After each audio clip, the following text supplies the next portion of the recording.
Welcome to Chris Parkin Shooting Sports. I'm out today testing the FX DRS Classic. This is the walnut stock, beautiful grade 1 walnut, and this one's got the 600mm barrel and it's in FAC high power specification for the UK. So we've done a little unboxing on it, now we're out and going to shoot it. Let's see how it goes. I've got a variety of projectile weights to test through this air rifle, and I'm going to start with the JSB Jumbos, and these are the 15.89 grain weight.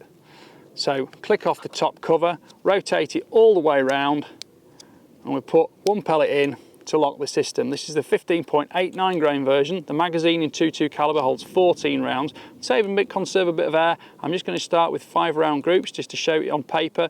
So once we put the pellets in, clip that back on, lock it round, and then with the bolt open,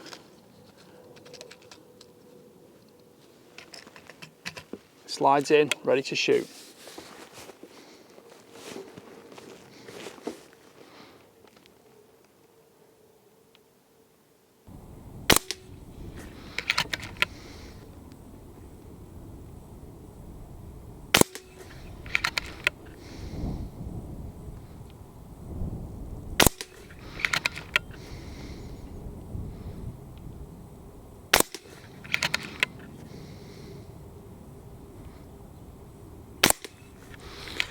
On the last round you can hear the follower click round, the bolt will now not close.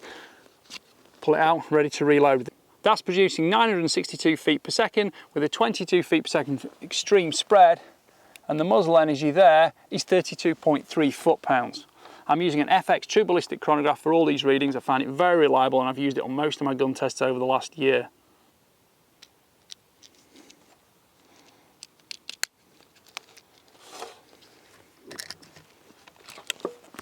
On to target 2.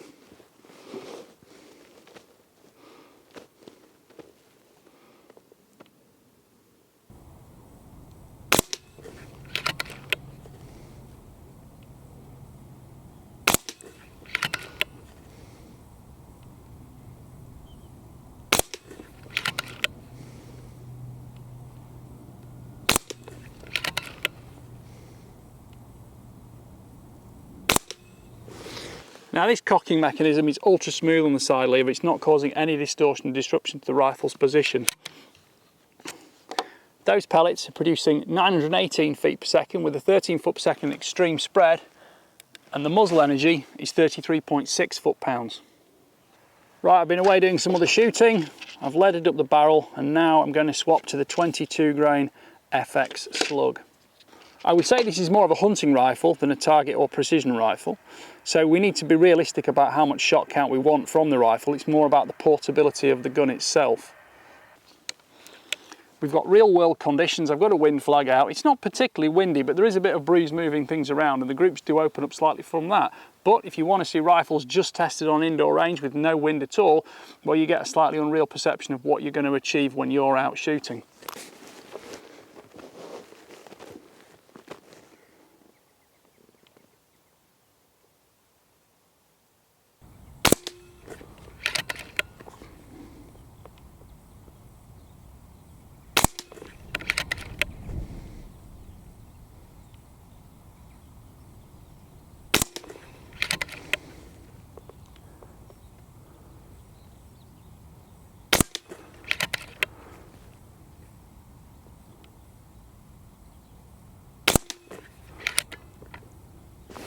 So the groups have opened up using the slugs, but I'm not surprised because I don't find slugs generally shoot well in standard barrels, and you need a slug specific barrel. So the slug produced 823 feet per second with a 33 feet per second extreme spread, and the muzzle energy was 31.7 foot-pounds.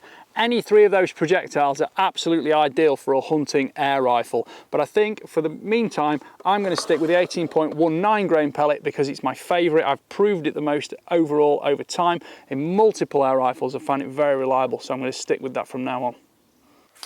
Welcome to Chris Parkin Shooting Sports. Well, this is the FX DRS Classic Walnut 600mm barrel. This is the FAC version of the rifle for the UK, and it's been an absolute pleasure to shoot, and I'll tell you all about it now.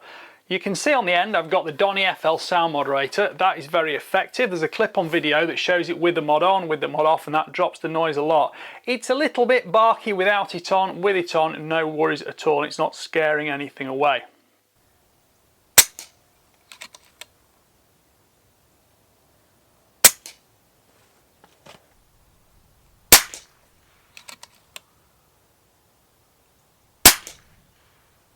The shrouded barrel has an STX liner within, suitable for heavy pellets.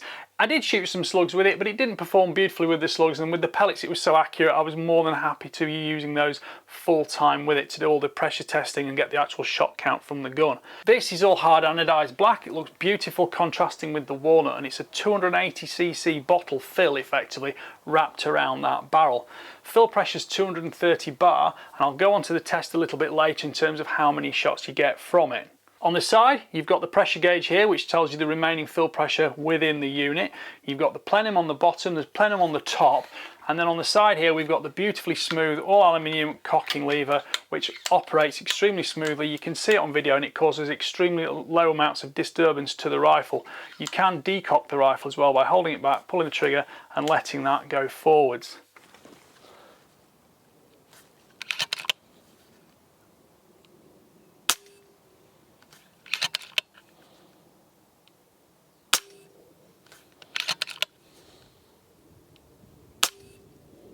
The magazine system is FX's usual format, so you just rotate it like this, take the lid off there, rotate that all the way around, put one pellet in to lock the spring, and then let it go back, fill all the pellets back up, and then put it back together there, clip that in position. That'll hold up to a 40 grain projectile for the 22 caliber. It's 14 rounds in 22 caliber. If you have this 177, it's 16. In the 25, it's 12 rounds in there.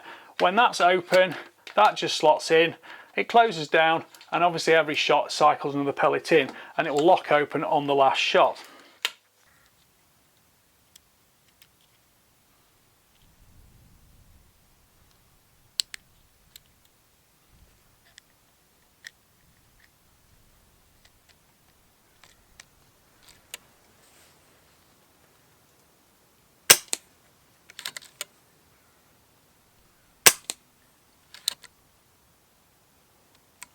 Scope rail on top is an 11mm dovetail. I've used a 30mm primary arm scope on it, 4:16 specification with a 50mm front end.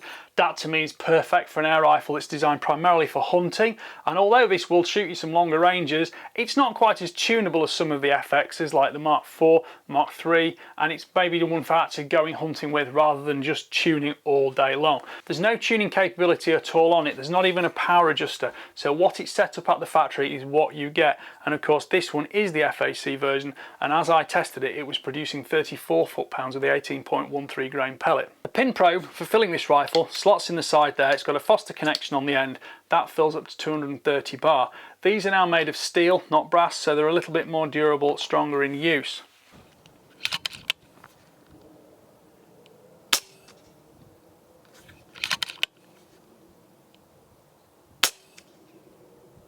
You will notice I've been shooting it on the bog rest at the front here because it doesn't have a front sling stud, but it does have one at the rear. I think that's a little bit of a misstep from FX there, because when I tested the polymer version a couple of months ago, that didn't have either sling stud, which you can understand.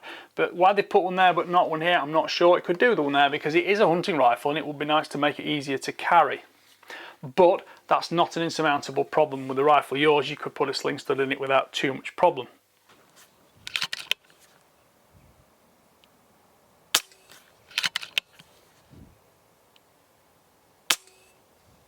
Looking at the trigger here, you can see it's a two-stage trigger and it's got an adjustable trigger blade on it. This one broke at 318 grams, which is 11.2 ounces, and it's extremely pleasant to use. Looking at that in detail, we'll just do a safe dry fire. You can see it goes through the first stage there, bang, and off it goes. It's very crisp, light to use, and you feel completely confident with it because you can rely on it being the same every time. It is adjustable if you want to add more weight to it, but it all depends on the user and the shooter themselves.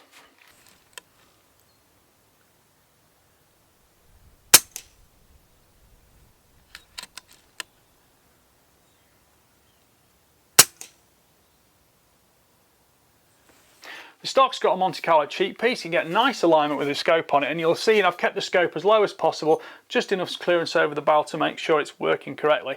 And I've got superb alignment quickly on that to make fast, intuitive shots. The rifle is technically right-handed, but I didn't have any problem shooting it left-handed, and I found it equally comfortable from that position, but the side lever will only go onto the right-hand side of the gun. The stock has some slightly modernised stippling engraved into it. It's got the FX logo, we've got some striations here, and it's very comfortable in use. But I think people hunting with this rifle, maybe if they're really hardcore hunting, they might want to go for the polymer, because beautiful as it is, the walnut stock with the oil finish, it will probably get damaged. I've been very, very delicate with this rifle because it's not mine. I do have to send it back in as new, good condition.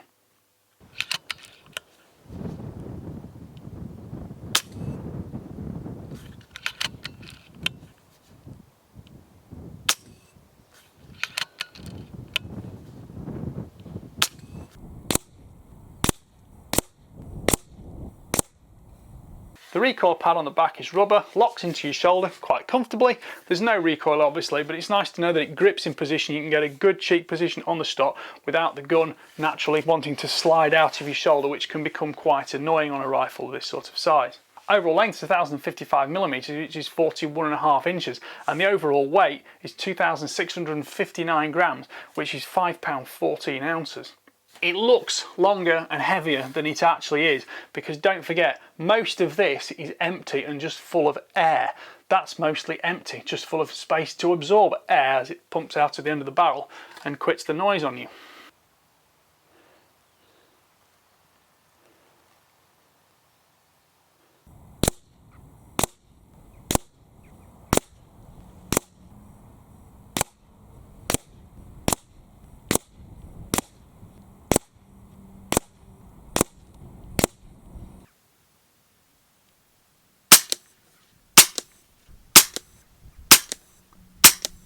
I've shot the rifle from several positions. Most importantly though, I shot it clamped in a tripod, which is quite popular these days, and that clamp didn't give any problems at all with changing point of impact. So that's nice to know, because a lot of, specifically rifles from the US with cheaper polymer stocks, especially centerfires actually, the stocks are very flexible and they don't like being tightened into a tripod, which is a very common form of shooting now. So it's nice to see that the FX is completely comfortable in that scenario.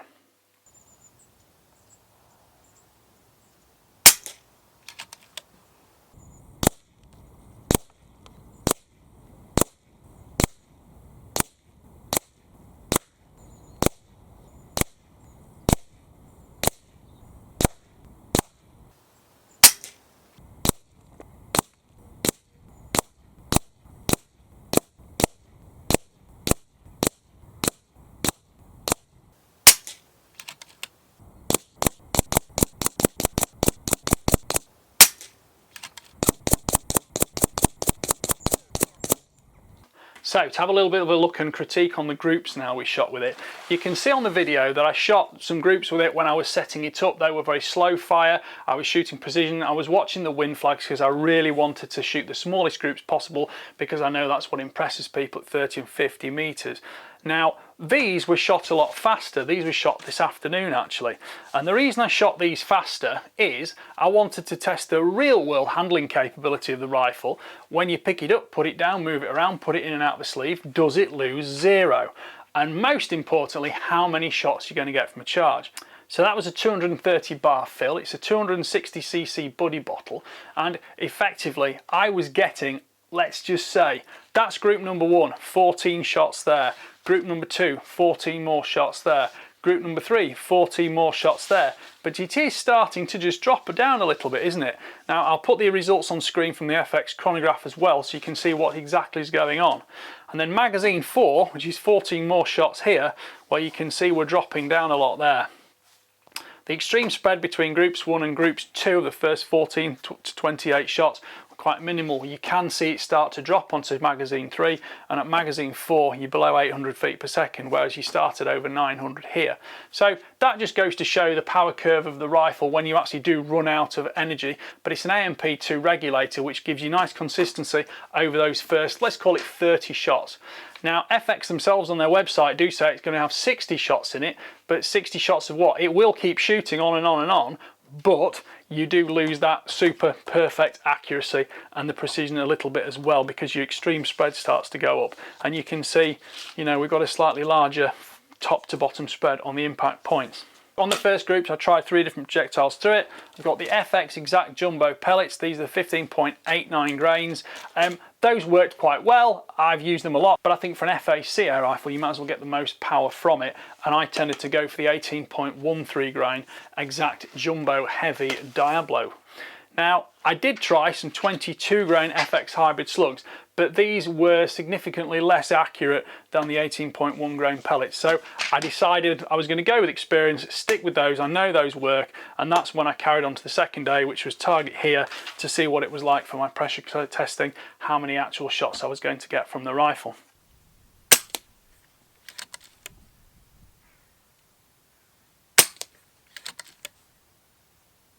So, to sum up, what can I tell you about this FX DRS Classic FAC with a 600mm barrel? It's a beautiful rifle. I don't think you can deny it. That looks absolutely superb. As I say, I have treated it very carefully because I didn't want to damage this beautiful Manelli walnut stock. And I think for the serious hunter, serious pest controller, I'd probably go for the polymer myself. It saves a little bit of money, and it's going to be a little bit less wincing when you do put those marks and scratches on it when it gets bumped or scraped along some foliage or barbed wire or worse, things like that.